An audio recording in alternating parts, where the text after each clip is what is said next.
Viloyatimizda fuqarolik jamiyati institutlari sohasida amalga oshirilayotgan ishlarni tahlil qilish va sohani yanada rivojlantirish bo'yicha takliflar ishlab chiqish uchun muloqot maydoni fuqarolik jamiyati haftaligiga start berildi. Xo'sh, bundan qanday natijalar ko'zlangan? Fuqarolik jamiyati institutlarini jamiyat hayotidagi o'rni qanday? Muxbirimiz shunga e'tibor qaratadi.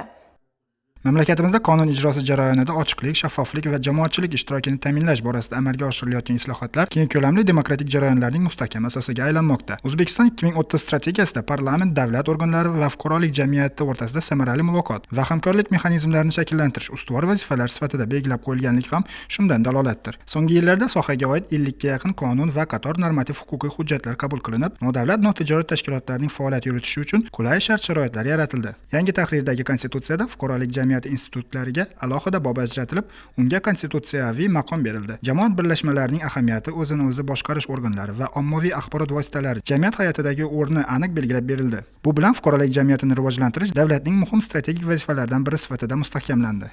Fuqarolik jamiyati haftaligi doirasidagi bu tadbirlarimizni o'tkazishdan asosiy maqsad fuqarolik jamiyati institutlarining rolini yanada oshirish, ular tomonidan ishlab chiqilayotgan bugungi taklif va tavsiyalarni qayta ko'rib chiqish, qolaversa keng jamoatchilikning bu boradagi ishlar bo'yicha ma'lumot berishdan iborat. Bu esa nodavlat notijorat tashkilotlarining faoliyatini ochiqlik va oshkorligini ta'minlash hamda olib borayotgan keng islohotlarda jamoatchilik nazoratini amalga oshirishdagi faoliyatlarni aholiga yetkazishda muhim qadam hisoblanadi. Ijtimoiy sohada ayniqsa nogironligi bo'lgan fuqarolarni qo'llab-quvvatlash, ularning haq-huquqlarini himoya qilishga qaratilgan amaliy ishlar ham olib borilmoqda. Mamlakatimizda bu boradagi islohotlar avvalo teng imkoniyatlarga ega bo'lgan va jamiyat hayotida to'liq ishtirok etadigan, yanada inklyuziv jamiyatni yaratishga qaratilgan. Fuqarolik jamiyati institutlari bu jarayonda davlatning doimiy hamkori, jamiyatning eng faol ishtirokchisi sifatida namoyon bo'lmoqda. Nogironligi bo'lgan shaxslarga teng huquqlar yaratish, davlat korxonalari binolariga, xususiy sektorlarga to'siqsiz kirishlari uchun sharoitlar yaratish, ularni bandligini ta'minlash, doimiy ravishda reabilitatsiya texnik vositalari bilan ta'minlash, bayramlarda xayriya tadbirlari tashkil qilib berish, uy sharoitida o'qiyotgan nogironligi bo'lgan bolalarni iste'dodini ro'yobga chiqarish uchun doimiy ravishda ko'rik tanlovlarni muntazam ravishda o'tkazib kelmoqdamiz. Ushbu tadbirlarimiz nogironligi bo'lgan shaxslarni jamiyatda sog'lom insonlar bilan teng huquqli ekanligini his qilgan holda o'zlarini jamiyatda to'laqonli inson sifatida qabul qilishiga yordam beradi.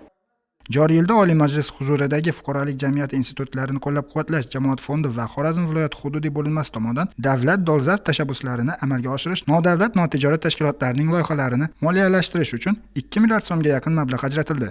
Oliy Majlis huzuridagi nodavlat notijorat tashkiloti fuqarolik institutlarini qo'llab-quvvatlash jamoat fondining ijtimoiy buyurtma loyihasini yutdik. Asosiy maqsadimiz shu ayollar orasida onkologiya kasalliklarini olish.